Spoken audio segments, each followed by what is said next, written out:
Hi అందరికీ నమస్కారం. ఈరోజు నేను మీకు ఎక్స్ప్లెయిన్ చేయబోయే సినిమా పేరు మెటమార్ఫోసిస్. ఈ సినిమా అమెజాన్ ప్రైమ్లో స్ట్రీమ్ అవుతుంది. ఇంకా డైరెక్ట్గా కథలోకి వెళ్లే ముందు మీరు కనుక మన ఛానల్కి ఫస్ట్ టైం వస్తే దయచేసి సబ్స్క్రైబ్ చేసి బెల్ ఐకాన్ ప్రెస్ చేయండి. ఎందుకంటే మన ఛానల్లో వచ్చే ఇలాంటి అద్భుతమైన కొరియన్ హారర్ సినిమాలు మీరు అసలు మిస్ అవ్వకూడదు. కాబట్టి ఇంకా డైరెక్ట్గా కథలోకి వెళ్తే ఈ సినిమా ఓపెనింగ్ కి దయ్యం పట్టిన ఒక అమ్మాయికి దయ్యాన్ని వదిలిస్తున్న ఒక చర్చి ఫాదర్ని చూపిస్తారు. ఆయన ఏంటంటే ఆ అమ్మాయి కాళ్ళు చేతులు కట్టేసి మంచం చుట్టూ రౌండ్ గా ముగ్గేసి ఆ అమ్మాయికి ప్రేయర్ చేస్తూ ఉంటాడు. అదే సమయంలో ఆ అమ్మాయి వాళ్ళ అమ్మ కూడా ఆ రూమ్ బయట ప్రేయర్ చేస్తూ ఉంటుంది. అలా ప్రేయర్ చేస్తున్న ప్రాసెస్ లో సడన్ గా ఆ అమ్మాయి ఏం చేస్తుందంటే తన ఒరిజినల్ వాయిస్ లో, అంటే బేసికల్ గా ఆ అమ్మాయి ఒంట్లో దెయ్యం ఉంటుంది, కానీ ఆ దెయ్యం మాత్రం ఆ అమ్మాయి ఒరిజినల్ వాయిస్ లో అమ్మ లోపల నాకు కొంచెం భయంగా ఉందమ్మా రామ్మ అని చెప్పడంతో బయట ప్రేయర్ చేస్తున్న ఆవిడ కూడా సడన్ గా డోర్ నెట్టుకుంటూ వచ్చేస్తుంది.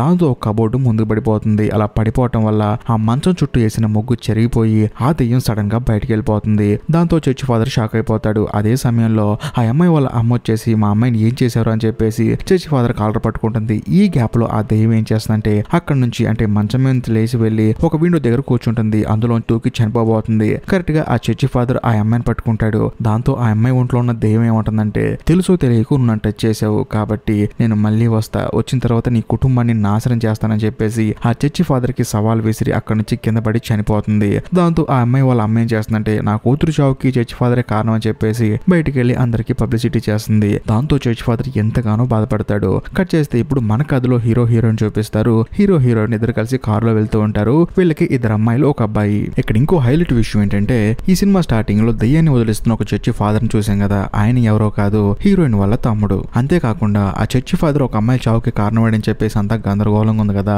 సో దాని వల్ల వీళ్ళ ఫ్యామిలీకి ఎటువంటి ప్రాబ్లం రాకూడదని చెప్పేసి వీళ్ళు ప్రజెంట్ ఉన్న ఇంటి ఖాళీ చేసి వేరే ఇంట్లో రెంట్కి వెళ్తారు. అంతేకాకుండా అక్కడికి వెళ్ళిన తర్వాత ఇల్లంతా చదువుకొని శుభ్రంగా ఆ రోజు ప్రశాంతంగా పడుకుంటారు. కాకపోతే ఆ రోజు సాయంత్రం వీళ్ళంటే పక్కింట్లో నుంచి ఏదో భయంకరంగా శబ్దాలు వస్తూ ఉంటాయి. ఏంటో డిస్టర్బెన్స్ నేను చూస్తానని చెప్పేసి హీరో అంటాడు. కానీ హీరోయిన్ ఉంటదంటే మనకి ఎందుకండి రాక వచ్చాం ఇక్కడికి, అది కూడా ఫస్ట్ రోజు గొడవలు ఎందుకని చెప్పేసి హీరోని పడుకోమంటుంది. ఆ తర్వాత హీరోయిన్ ప్రశాంతంగా పడుకుంటారు. కట్ చేస్తే మరుసటి రోజు హీరో ఉదయాన్నే డ్యూటీకి వెళ్తాడు. అలా వెళ్లేటప్పుడు హీరోకి బాయ్ చెప్పడానికి హీరోయిన్, హీరో పెద్ద కూతురు, ఆ తర్వాత హీరో చిన్న కొడుకు వీళ్ళ ముగ్గురు వచ్చి తనకి బాయ్ చెప్తూ ఉంటారు. హీరో కూడా అక్కడి నుంచి వెళ్ళిపోతాడు. కానీ హీరో వెళ్ళిపోయిన తర్వాత హీరో చిన్న కూతురు ఇంట్లోంచి పెద్దగా అరుస్తుంది. ఏంటని చెప్పి వెళ్లి చూస్తే ఎవరో పిల్లిని చంపేసి దాన్ని విండోలో వేలాడదీస్తూ ఉంటారు. అది చూసి ఆ అమ్మాయి పెద్దగా అరుస్తుంది. అంతేకాకుండా కొంత సమయానికి ఆ అమ్మాయి స్పృహ తప్పి కింద పడిపోతుంది. సో దాంతో హీరోయిన్ ఏం చేస్తుంది, ఆ అమ్మాయిని తీసుకుని హాస్పిటల్లో జాయిన్ చేస్తుంది. హాస్పిటల్లో కూడా ఆ అమ్మాయి కొంచెం భయం వేసి అరవటం వల్ల కొంచెం షాక్ అయిపోయి కింద పడిపోయింది, పెద్ద ప్రాబ్లం లేదని చెప్పేసి అంటారు. ఈ విషయం తెలుసుకున్న మన కథలో హీరో కూడా హాస్పిటల్కి వస్తాడు. వచ్చిన తర్వాత ప్రాపర్ గా ఏం జరిగిందో తెలుసుకుంటాడు. ఆ తర్వాత తన కూతురుని తీసుకుని ఇంటికి వస్తాడు. వచ్చి చూస్తే హీరో ఒక కొడుకున్నాడు కదా, వాడికి ఏంటంటే ఒక చీర అంటే ఇష్టం అనమాట, దాన్ని బయట పెడతాడు. దాన్ని ఆ పక్కింటోడు కారు ఎక్కించేస్తారనమాట. అలా ఎక్కించడం వల్ల ఆ చైర్ విరిపోతుంది. దాంతో హీరో కోపం వచ్చేసి వీడి సంగతి నిన్నే చూద్దాం అనుకున్నాను, మళ్ళీ పిల్లిని ఏలాడి తీశాడు, వీడిని వదలని చెప్పేసి వీడంతా తేలుస్తానని చెప్పేసి హీరో ఆ పక్కింటోడి దగ్గరికి వెళ్తాడు. వెళ్ళేదుంటే అక్కడ అన్ని చనిపోయిన జంతు కలేపురాలు మాత్రమే కనిపిస్తూ ఉంటాయి. అవి చూసి హీరోకి భయం వేస్తుంది. కోళ్ళను వేలాడదీయటం, కుక్కలను వేలాడదీయటం, చంపేసిన వాటన్నిటిని వేలాడదీస్తుంటాయి. లోపలికి వెళ్ళి చూస్తే ఇల్లు అంతా అతి భయంకరంగా ఉంటుంది. చూడటానికి చాలా గొగురుపాటుగా ఉంటుంది అనమాట. అవన్నీ చూసి హీరో ఆశ్చర్యపోతాడు, ఏంట్రా ఇల్లు ఎలా ఉందని చెప్పేసి. కరెక్ట్ గా అదే సమయానికి ఆ పక్కింటోడు వస్తాడు. వాడిని చూసిన తర్వాత హీరోకి ఏం మాట్లాడాలో తెలియక అక్కడి నుంచి తన సైలెంట్ గా తన ఇంటికి వచ్చేస్తాడు. వచ్చిన తర్వాత ఆ రోజు సాయంత్రం ప్రశాంతంగా పడుకుంటారు. మళ్ళీ ఆ పక్కింట్లోంచి భయంకరంగా సౌండ్స్ వస్తూ ఉంటాయి. దాంతో హీరో కోపం వచ్చేసి ఇలా కాదని చెప్పేసి పోలీసులకు ఫోన్ చేస్తాడు. సో పోలీసులు కూడా వస్తారు. ఏమైందని చెప్పి అడిగితే మీరే చూడండి అని చెప్పేసి వాళ్ళ ఇంట్లోకి వెళ్ళమంటారు. వెళ్ళి చూస్తే ఆ పక్కింటోడి ఇంట్లో అంతా నీట్ గా ఉంటుంది. ఇంతకు ముందు హీరో చూసినట్టు ఉండదు. హీరోకేమో సార్ ఇంతకు ముందు నేను చూసింది వేరే సార్, వీడు మొత్తానికి ఏదో చేసాడని చెప్పి అంటూ ఉంటాడు. కానీ ఆ పోలీసులు ఏమంటారంటే ఏమయ్యా ఏది ఏమైనా నువ్వు మధ్యాహ్నం వెళ్ళావు, ఈ మధ్యాహ్నం నుంచి సాయంత్రంలోకి మొత్తం మార్చేస్తాడు ఏంటి, నువ్వు ఏదో చూసి ఏదో అనుకుంటున్నావు అని చెప్పేసి పోలీసులు అక్కడి నుంచి వెళ్ళిపోతారు. అదే సమయంలో ఆ పక్కింటోడు మాత్రం హీరో వైపు చాలా కోపంగా చూస్తూ ఉంటాడు. దాంతో చేసేదేలాగా హీరో కూడా ఇంటికి వచ్చేస్తాడు. ఆ రోజు సాయంత్రం మళ్ళీ ప్రశాంతంగా పడుకుంటారు. అలా పడుకున్నప్పుడు హీరో వాళ్ళ చిన్న కూతురుని చూపిస్తారు. ఆ అమ్మాయి కప్పుకున్న దుప్పటిని ఎవరో మెల్లగా లాగుతారు. దాంతో ఆ అమ్మాయి ఏమనుకుంటుందంటే తమ్ముళ్ళు అవుతున్నాడేమో చలికని చెప్పేసి అనుకుంటుంది. కానీ ఆ దుప్పటి లాగింది ఎవరో కాదు హీరో అనమాట. హీరో వచ్చేసి తన కూతురు చుట్టు పట్టుకొని తన కూతుర్ని అదోలా చూస్తూ ఉంటాడు. అది ఎలా అంటే ఒక తండ్రి తన కూతుర్ని ఎలా చూడకూడదు అలా చూస్తుంటాడు అనమాట. దాంతో ఆ అమ్మాయి కూడా అన్కంఫర్టబుల్ గా ఫీల్ అవుతుంది. ఆ తర్వాత తన మొహం మీద చేయబెట్టి అక్కడి నుంచి వెళ్ళిపోతాడు. ఆ తర్వాత హీరో చిన్న కూతురు చాలా ఫీల్ అవుతుంది, నాన్నేంటి ఇలా చేశాడని చెప్పేసి. కట్ చేస్తే మరుసటి రోజు హీరో వాళ్ళ చిన్న కూతురు వచ్చి డైనింగ్ టేబుల్ దగ్గర కూర్చుంటుంది. అదే సమయంలో హీరో పెద్ద కూతురు వచ్చేసి వంటగదిలో వంట చేస్తున్న వాళ్ళ అమ్మ దగ్గరికి వెళ్ళి చూస్తే ఆవిడ మాత్రం విచిత్రంగా కూరగాయలు కోస్తూ ఉంటుంది, వంట చేస్తూ ఉంటుంది. సర్లే అని చెప్పేసి వచ్చి డైనింగ్ టేబుల్ దగ్గర కూర్చుంటే హీరో వాళ్ళ చిన్న కూతురు మాత్రం డల్ గా ఉంటుంది. అదే అదే సమయంలో హీరో వచ్చేసి ఏంటమ్మా సంగతిలో ఏంటని చెప్పేసి తనతో క్యాజువల్ గా మాట్లాడుతూ ఉంటాడు. కానీ హీరో చిన్న కూతురు మాత్రం నాన్న నేను రాత్రి అలా చేశాడు, ఇప్పుడు మాత్రం జాలీగా మాట్లాడుతాడని చెప్పేసి తనతో మాట్లాడకుండా సైలెంట్ గా ఉంటుంది. అదే సమయంలో హీరోయిన్ వచ్చేసి పిల్లలకి వంట చేసి పెడుతుంది అనమాట. అందరూ భోజనం చేస్తున్నప్పుడు తాను కూడా భోజనం చేస్తుంది, కానీ కొంచెం విచిత్రంగా భోజనం చేస్తూ ఉంటుంది. దాంతో అక్కడ ఉన్న వాళ్ళందరూ ఆశ్చర్యపోతారు. అదే సమయంలో హీరో కొడుకు ఏం చేస్తాడంటే అమ్మా దీంట్లో ఉప్పు ఎక్కువైందమ్మా అని చెప్పి అనడంతో వెంటనే ఆవిడ తీసుకొని లబలబా మొత్తం తినేసి దీంట్లో ఉప్పు ఎక్కువైందా, నాకు బాగానే ఉంది కదా అని చెప్పేసి తన కొడుకుని తిడుతుంది, తన కొడుకుని కొడుతుంది అనమాట. దాంతో తన కొడుకు ఎంతగానో బాధపడుతూ ఉంటాడు. కానీ హీరో మాత్రం ఏంటి నువ్వు చేసేదని చెప్పేసి ఆపుతాడు. ఆ తర్వాత తను తినేసి తన ఆఫీస్కి వెళ్తాడు అనమాట. వెళ్ళిన తర్వాత సాయంత్రం ఇంటికి వచ్చి తన భార్యని అడుగుతాడు, ఎందుకు నువ్వు పిల్లలతో పొద్దునంత రోడ్ గా బిహేవ్ చేశాని చెప్పడంతో నేను ఇప్పుడు బిహేవ్ చేశానని చెప్పేసి హీరోయిన్ హీరోతో మాట్లాడుతుంది. దాంతో హీరో ఏమనుకుంటాడంటే సర్లే ఇంట్లో పనులు ఎక్కువైపోయి తనకు కూడా కోపం వచ్చి ఉంటుందని చెప్పేసి ఆ విషయాన్ని అంతటితో వదిలేస్తాడు. కట్ చేస్తే మరోవైపు హీరో వాళ్ళ పెద్ద కూతురు బాత్రూమ్ లో స్నానం చేస్తూ ఉంటుంది. అదే సమయంలో హీరో వాళ్ళ చిన్న కూతురు వచ్చి అసలు నువ్వు అక్కవేనా, అమ్మా నాన్న నిన్ను అనవసరంగా పెంచుతున్నారని చెప్పేసి చిన్న అమ్మాయి పెద్ద అమ్మాయితో అంటుంది. ఆ తర్వాత అక్కడి నుంచి వెళ్ళిపోతుంది. వెంటనే హీరో వాళ్ళ పెద్ద కూతురు కూడా శుభ్రంగా స్నానం చేసి వాళ్ళ చెల్లి దగ్గరికి వెళ్తుంది. ఏంటి బాత్రూమ్ లో వచ్చి ఏదో మాట్లాడుతున్నాను చెప్పి అడిగితే నేను ఎప్పుడు వచ్చాను, నేను ఇప్పుడు దాకా ఇక్కడే ఉన్నాను కదా అని చెప్పేసి ఇద్దరు మాట్లాడుకుంటూ ఉంటారు. అదే సమయంలో ఆ చిన్న అమ్మాయి పెద్ద అమ్మాయితో చెప్తుంది అనమాట, రాత్రి డాడీ ఇలా చేశాడు అని చెప్పడంతో పెద్ద అమ్మాయి ఏముంటుందంటే అమ్మా నాన్న అలా చేయరే, నువ్వేం కంగారు పడుకో, నువ్వు ఏదో చూసి ఏదో అనుకుంటున్నావు అని చెప్పి మాట్లాడుకుంటున్నప్పుడు సడన్ గా అక్కడికి మన కథలో హీరో వస్తాడు. వచ్చిన తర్వాత తనకు చిన్న కూతురు వైపు చూసి ఏంటి నా మీద కంప్లైంట్ ఇస్తావా, డాడీ మీద అబద్ధాలు చెప్తావా అని చెప్పేసి బ్లేడ్ తీసుకుని ముందుకు వస్తూ ఉంటాడు. దాంతో హీరో పెద్ద కూతురికి అర్థమైపోయి తన చెల్లెల్ని వాళ్ళ నాన్న నుంచి కాపాడదాం అని చెప్పేసి తీసుకెళ్లిపోతున్నప్పుడు వెంటనే హీరో ఏం చేస్తాడంటే తన పెద్ద కూతురుని పట్టుకొని ఏంటి ఇప్పుడు నువ్వు కాపాడతావా, ఇప్పుడు నువ్వు కాపాడితే నేను చేతులు పట్టుకుని ఉండాలని చెప్పేసి తన కూతురుని పట్టుకుని నెట్టేస్తాడు. దాంతో తన పైనుంచి కింద పడిపోతుంది, కొంచెం శ్రోతైపోతుంది అనమాట. అదే సమయంలో చిన్న కూతురు ఏంటంటే అక్క అక్క అని చెప్పేసి అరుస్తూ ఉంటుంది. వెంటనే హీరో ఏం చేస్తాడంటే పక్కన ఉన్న స్థితి తీసుకొని తన చిన్న కూతురు మీద అటాక్ చేద్దాం వస్తాడు. దాంతో తను అక్కడ నుంచి వంటగదిలోకి పారిపోతుంది, వెళ్ళి ఒక చోట దాక్కుంటుంది. మరోవైపు హీరో ఏంటంటే తన కూతురుని చంపేద్దాం అని చెప్పేసి సుత్తి తీసుకుని వెళ్తూ ఉంటాడు. కరెక్ట్ గా అదే సమయంలో కింద పడిపోయిన హీరో పెద్ద కూతురికి మెలకు వచ్చి తన చెల్లెల్ని పిలుస్తూ ఉంటుంది. దాంతో హీరో ఏం చేస్తారంటే తన పెద్ద కూతురు దగ్గరకు వస్తాడు, ముందు తనను చంపేద్దాం అని చెప్పేసి అలా వచ్చే సుత్తి తీసుకుని కొట్టబోతున్న సమయంలో సడన్ గా అక్కడికి తన చిన్న కూతురు వస్తుంది. వీళ్ళిద్దరు కలిసి వాళ్ళ నాన్న ఏదో చేద్దాం అని చెప్పేసి అలా వీళ్ళు ఒకరినొకరు చూసుకున్న సమయంలో ఇక్కడ ఒక హైలైట్ ట్విస్ట్ ఏంటంటే కింద నుంచి హీరో వాయిస్ వినిపిస్తుంటుంది, ఎక్కడున్నారమ్మా మీ ఇద్దరు అని చెప్పేసి. దాంతో ఇద్దరు కూతుర్లకి మైండ్ బ్లాక్ అయిపోతుంది. నాన్న ఎక్కడుంటే మరి కింద పిలుస్తుంది ఎవరని చెప్పేసి వాళ్ళు ఆశ్చర్యపోతారు. అదే సమయంలో హీరో మాత్రం కింద నుంచి పైకి మెట్లు ఎక్కుంటూ వస్తూ ఉంటాడు. ఈ గ్యాప్ లో పైన సుత్తి తీసుకుని వీళ్ళ మీద అటాక్ చేశాడు కదా, ఆయన మాత్రం సపరేట్ గా గదిలోకి వెళ్తాడు. వెళ్ళిన తర్వాత ఏమైందమ్మా అని చెప్పేసి కింద నుంచి వచ్చిన మన కథలో హీరో అడుగుతూ ఉంటాడు. కానీ ఇద్దరు ఆడపిల్లలు భయపడిపోతూ ఉంటారు, అసలు ఏం జరుగుతుందా మన ఇంట్లో అని చెప్పేసి. అదే సమయంలో హీరోకి ఒక కొడుకున్నాడు కదా, వాడు వచ్చేసి ఏం డాడీ గోల్ అని చెప్పేసి వస్తాడు. కానీ హీరో ఇద్దరు కూతురు మాత్రం ఆ పిల్లని అలర్ట్ చేస్తాడు, అరే వెళ్ళిపోరా ఇక్కడ నుంచి వెళ్ళిపోరా అని చెప్పేసి. కానీ హీరోకి మాత్రం ఏం అర్థం కాదు. అదే సమయంలో సడన్ గా హీరోయిన్ వచ్చేసి పక్కన ఉన్న సుత్తి తీసుకొని హీరో మీద అటాక్ చేస్తుంది. దాంతో హీరోకి ఏం అర్థం కాదు, నీకేమైనా పిచ్చి పట్టిందని చెప్పి అంటూ ఉంటాడు. వెంటనే సుత్తి తీసుకుని తన ఇద్దరు కూతుర్ని కొట్టబోతుంది. హీరో వెళ్ళి తన కూతుర్ని కాపాడతాడు. అలా కాపాడటం వల్ల ఆ సుత్తి తీసుకుని కొట్టే ప్రాసెస్ లో ఆ సుత్తి కాస్త హీరో తగులుతుంది. అలాగే హీరోని 2-3 సార్లు కొట్టి తాను కూడా ఆ సుత్తి తీసుకొని పక్కన ఉన్న రూమ్ లోకి వెళ్ళిపోతుంది. హీరోయిన్ ఆ రూమ్ లోకి వెళ్ళిన కొంత సమయానికి కింద నుంచి మన కథలో హీరోయిన్ పైకి వస్తుంది అనమాట.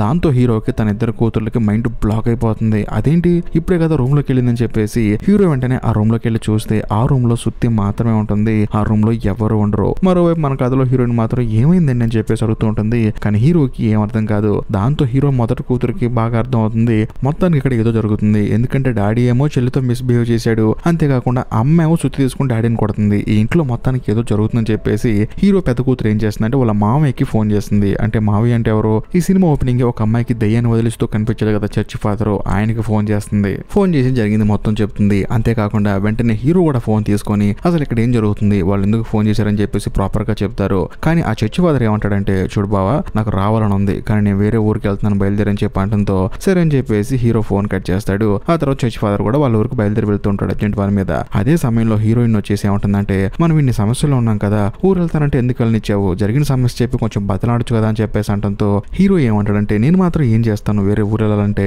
కాళ్ళు పట్టుకుని బతలాడాలని చెప్పేసి అంటంతో హీరోయిన్ కూడా ఆలోచిస్తూ ఉంటుంది. మరో పక్క ఆ చర్చి ఫాదర్ ఏంటంటే పాపం వాళ్ళు ఎంత ప్రాబ్లం ఉంటే నాకు ఫోన్ చేశారు, ఇలాంటి సమయంలో ఊరు వెళ్ళడం అవసరం లేదని చెప్పేసి తన ఊరు ట్రిప్ ని క్యాన్సిల్ చేసుకొని తిరిగి వాళ్ళ అక్క వాళ్ళ ఇంటికి వస్తాడు. సో వచ్చిన తర్వాత హీరో ఆ తర్వాత హీరోయిన్ తన పిల్లలు అందరూ ఎంతగానో ఆనందపడతారు, జరిగింది మొత్తం చెప్తారు. ఇంకా ముఖ్యంగా హీరో పక్కింట్లో చూసిన ప్రతిదాన్ని ప్రాపర్ గా చెప్తాడు. ఆ తర్వాత చర్చి ఫాదర్ ఏమంటాడంటే మీరేం కంగారు పడకండి, ఈ రోజు ప్రశాంతంగా అందరం పడుకుందాం, రేపొద్దున చూసుకుందాం అని చెప్పేసి అందరినీ పడుకోమంటాడు.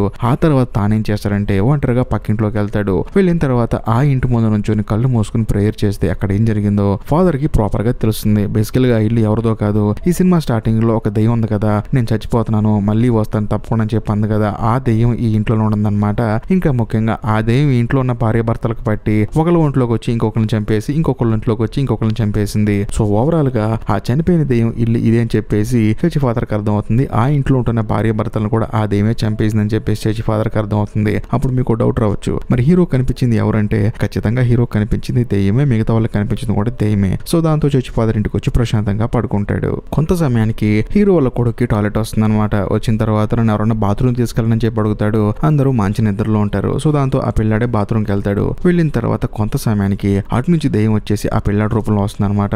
వచ్చిన తర్వాత వంటగదిలో ఒక కత్తి తీసుకొని ఈ చర్చి ఫాదర్ మీద అటాక్ చేయబోతుంది. కానీ హీరో పెద్ద కూతురు ఏంటంటే తమ్ముడు వచ్చాడని చూస్తుంది కానీ క్లియర్ గా చూడదు. రా వచ్చి అక్కడ నుంచుంటావు ఏంటి, ప్రశాంతంగా పడుకో అని చెప్పి అనడంతో ఆ దెయ్యం కూడా అక్కడ నుంచి వెళ్ళిపోతుంది. అదే సమయానికి బాత్రూమ్ లోంచి ఆ పిల్లాడు వచ్చేసి పక్కన ప్రశాంతంగా పడుకుంటాడు. బట్ ఈ విషయం అంతా ఆ చర్చి ఫాదర్ తెలుసు. మొత్తానికి ఇంట్లో పెద్ద ప్రమాదం ఉందని చెప్పేసి తన సీనియర్ చర్చి ఫాదర్లకి ఫోన్ చేస్తాడు. ఫోన్ చేసిన తర్వాత వాళ్ళకి జరిగింది మొత్తం చెప్పి నేను ఒక వీడియో తీశాను, ఆ వీడియో చూడని చెప్పి అనడంతో ఆయన కూడా ఇంకొంతమంది చర్చి ఫాదర్లను కలిపి ఒక 5-6 కలిసి ఈ ఫాదర్ పంపించిన వీడియోని చూస్తారు. బేసికల్ గా ఫాదర్ ఏం చేస్తారంటే నైట్ పడుకునే ముందు ఆ ఇంట్లో సీసీ కెమెరా పెట్టి పడుకుంటాడు అనమాట. రాత్రి జరిగింది మొత్తం రికార్డ్ అయింది. ఆ వీడియో చూసిన తర్వాత అక్కడున్న చర్చి ఫాదర్లు ఏమంటారంటే ఈ దెయ్యం పేరు శాటన్ దెయ్యమో. ఆ దెయ్యం ఏం చేస్తుందంటే మనుషుల రూపాన్ని పోలిన మనుషుల రూపాన్ని క్రియేట్ చేసుకుని అందరితో ట్రావెల్ అవుతూ ఉంటుంది. ఇది చాలా డేంజర్ అని చెప్పి అనడంతో ఆ సీనియర్ చర్చి ఫాదర్ ఏం చేస్తారంటే ఈ చర్చి ఫాదర్ కి ఫోన్ చేసి జరిగింది మొత్తం చెప్తాడు. సో దాంతో ఈయన కూడా ఏం చేస్తారంటే సరే మీరు రావచ్చు కదని చెప్పేసి అనడంతో ఆయన కూడా నేను వస్తానని చెప్పేసి అంటాడు. ఈ క్రమంలో ఈ చర్చి ఫాదర్ ఇంట్లో వాళ్ళందరినీ కూర్చోబెట్టి జరిగింది మొత్తం చెప్తాడు అనమాట. రాత్రి నేను ఒక కెమెరా పెట్టాను, ఆ కెమెరాలో జరిగింది మొత్తం చూశారు, ఇది శాటన్ దెయ్యం అంట.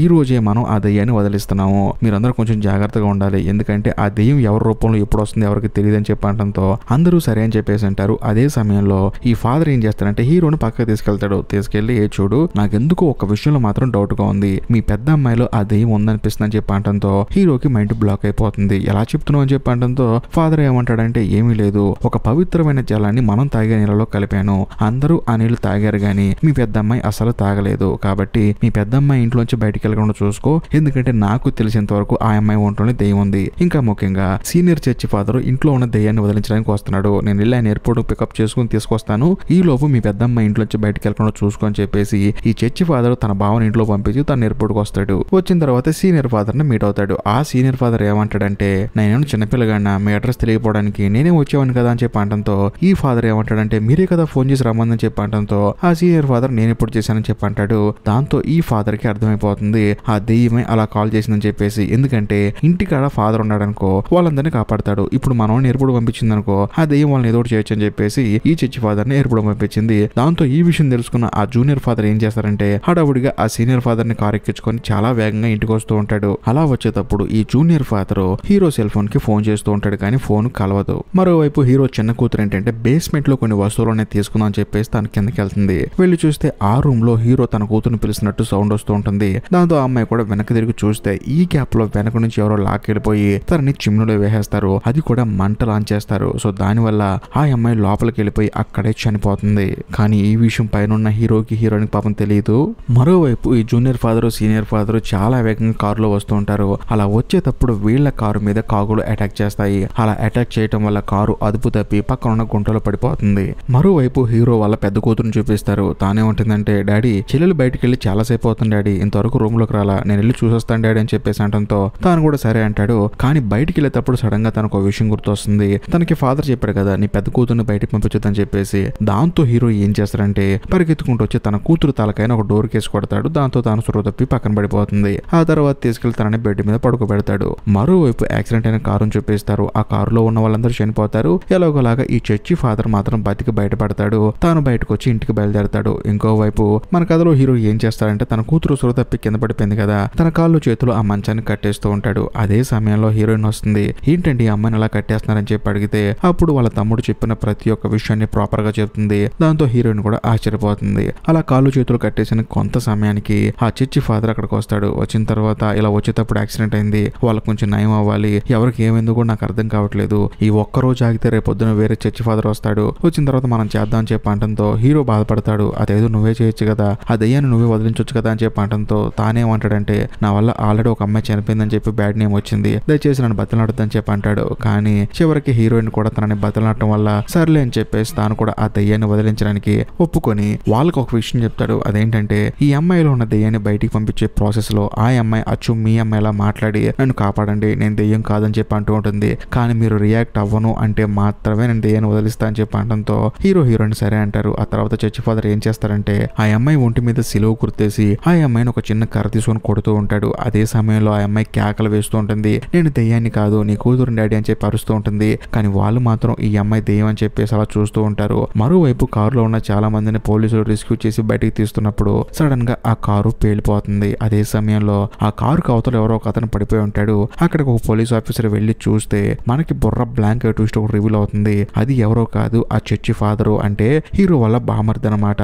సో మరి ఇంటికి వచ్చింది ఎవరో అని చెప్పి చూస్తే వచ్చింది ఎవరో కాదు దెయ్యం. మరోవైపు హీరో వల్ల పెద్దమ్మాయిని చూపిస్తారు. తానేంటంటే నేను దెయ్యం కాదని చెప్పి అరుస్తూ ఉంటుంది. అయినా సరే ఆ చర్చి ఫాదర్ రూపంలో ఉన్న దెయ్యం మాత్రం ఆ అమ్మాయిని టార్చర్ చేస్తూ ఉంటుంది. ఈ గ్యాప్ లో హీరో వాళ్ళ భార్య అంటే హీరోయిన్ ఏం చేస్తుందంటే నా కూతురుని అలా చూడలేకపోతున్నానని చెప్పేసి కట్లిపోయిపోతుంది. దాంతో హీరో కోపం వచ్చేసి దెయ్యం నువ్వే అని చెప్పేసి తనని నెట్టేస్తాడు. దాంతో తన ఇల్లు గోడ గుద్దుకుంటుంది. తాను సుడు తప్పి కింద పడిపోతుంది. ఈ గ్యాప్ లో ఆ దెయ్యం రూపంలో ఉన్న చర్చి ఫాదర్ మాత్రం హీరోని చూసి నవ్వుతూ ఉంటాడు. దాంతో హీరోకి ఏం అర్థం కాదు ఏం జరుగుతుందని చెప్పేసి వెంటనే ఆ చర్చి ఫాదర్ వచ్చేసి హీరోని పట్టుకొని అవతల విసిరేస్తాడు. దాంతో హీరో ఎగిరి అవతల పడతాడు. అదే గ్యాప్ లో తనకి అక్కడ చిన్న కొడుకు కనిపిస్తాడు. అరే నువ్వు ఇక్కడ నుంచి పారిపోరా బేస్మెంట్ లోకి అని చెప్పి అనడంతో ఆ పిల్లాడు కూడా అక్కడ నుంచి బేస్మెంట్ లోకి పారిపోతాడు. అదే సమయంలో ఆ చర్చి ఫాదర్ హీరో మీద అటాక్ చేయబోతాడు. కానీ కరెక్ట్ సమయానికి ఆ నిజమైన చర్చి ఫాదర్ వస్తాడు. వచ్చిన తర్వాత తాను ప్రేయర్ చేస్తున్నప్పుడు ఆ దెయ్యం రూపంలో వచ్చిన ఫాదర్ ఉండ కదా వాడు మాయమైపోతాడు. అదే సమయంలో హీరోకి తన చిన్న కొడుకు గుర్తొస్తాడు. ఎందుకంటే తన బేస్మెంట్ లోకి వెళ్ళాడు కదా. తాను పరిగెత్తుకుంటూ వెళ్లి తన చిన్న కొడుకు దగ్గరికి వెళ్ళి చూస్తే ఆ పిల్లాడు ఏమంటాడంటే నువ్వు దెయ్యం నా దగ్గరికి రావద్దని చెప్పి అంటూ ఉంటాడు. దాంతో హీరో ఎంతగానో బాధపడతాడు. ఎందుకంటే ఎవరు దెయ్యం ఎవరు మనుషులు తెలియక ఆ కుటుంబం చాలా ఇబ్బందులు పడుతూ ఉంటుంది. అదే సమయంలో అక్కడికి చర్చి ఫాదర్ కూడా వస్తాడు. వీళ్ళిద్దరిని చూసి ఆ పిల్లాడు భయపడుతూ ఉంటాడు. కానీ ఆ పిల్లాడికి ధైర్యం చెప్తాడు, నువ్వేం కంగారు పడుకురా వీళ్ళు మావయ్యారా అని చెప్పేసి నాకు ధైర్యం చెప్పి తన దగ్గరికి వెళ్తే అక్కడ వెనకాల చిమ్నీ ఉంటుంది అనమాట. ఆ చిమ్నీలో వాసన వస్తూ ఉంటుంది. ఏంటని చెప్పి ఓపెన్ చేసి చూస్తే అందులో తన చిన్న కూతురు ఉంటుంది. అది చూసి హీరో ఎంతగానో బాధపడతాడు. ఎందుకంటే తన చిన్న కూతురికి ఎంత గతి పట్టింది అని చెప్పేసి. అదే సమయంలో పైన నుంచి తన పెద్ద కూతురు మెల్లగా దిక్కుంటూ వస్తుంది. వచ్చిన తర్వాత వాళ్ళ నాన్నని క్వశ్చన్ చేస్తుంది. చెల్లి చనిపోయింది, నన్ను టార్చర్ చేశారు, దీనంతటికి నువ్వే కారణం చెప్పంటంతో హీరో ఇంకా బాధపడుతూ ఉంటాడు. ఎందుకంటే తన పిల్లలు ఎంత ఇబ్బంది పడుతున్నారని చెప్పేసి. అదే సమయంలో ఆ ఫాదర్ ఏం చేస్తారంటే మిర్రర్ ని ఆ పెద్ద కూతురు వైపు తిప్పుతాడు.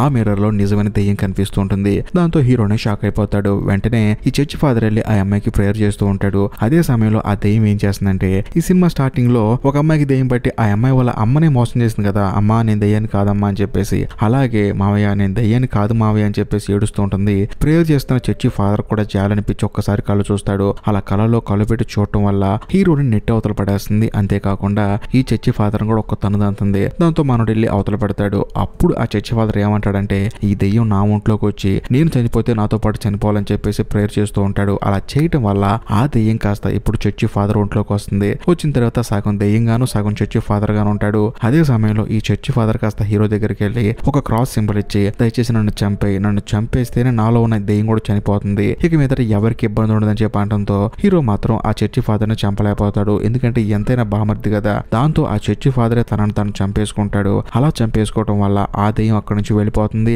ఆ చర్చి ఫాదర్ కూడా చనిపోతాడు. దాంతో హీరో ఎంతగానో బాధపడతాడు. కరెక్ట్ గా పైకి వెళ్ళి చూస్తే అక్కడ తన భార్య ఉంటుంది, తన కూతురు ఉంటుంది, తన కొడుకు కూడా ఉంటాడు. వాళ్ళ నలుగురు బానే ఉంటారు. కానీ హీరో తన చిన్న కూతుర్ని అంతేకాకుండా హీరోయిన్ తన తమ్ముడిని కోల్పోయింది. వాళ్ళు బాధపడుతూ ఉంటారు. కాకపోతే ఇక మీదట ఆ దెయ్యం కోలైతే ఉండదు. మరోవైపు చనిపోయిన చర్చి ఫాదర్ చూపిస్తారు. సో బేసికల్ గా వీళ్ళందరూ ఇంత హ్యాపీగా ఉండడానికి మెయిన్ రీజన్ చర్చి ఫాదరు. ఇంతటితో ఈ సినిమా అయిపోతుంది. ఈ సినిమా మీకు నచ్చితే ఖచ్చితంగా లైక్ చేయండి, షేర్ చేయండి, కామెంట్ చేయండి. నచ్చకపోయినా కూడా నచ్చలేదని చెప్పేసి కామెంట్ చేయండి. ఇంకా ముఖ్యంగా ఇప్పటికీ మీరు మన ఛానల్ సబ్స్క్రైబ్ చేసుకోకపోతే దయచేసి సబ్స్క్రైబ్ చేసి బెల్ ఐకాన్ ప్రెస్ చేయండి. బాయ్.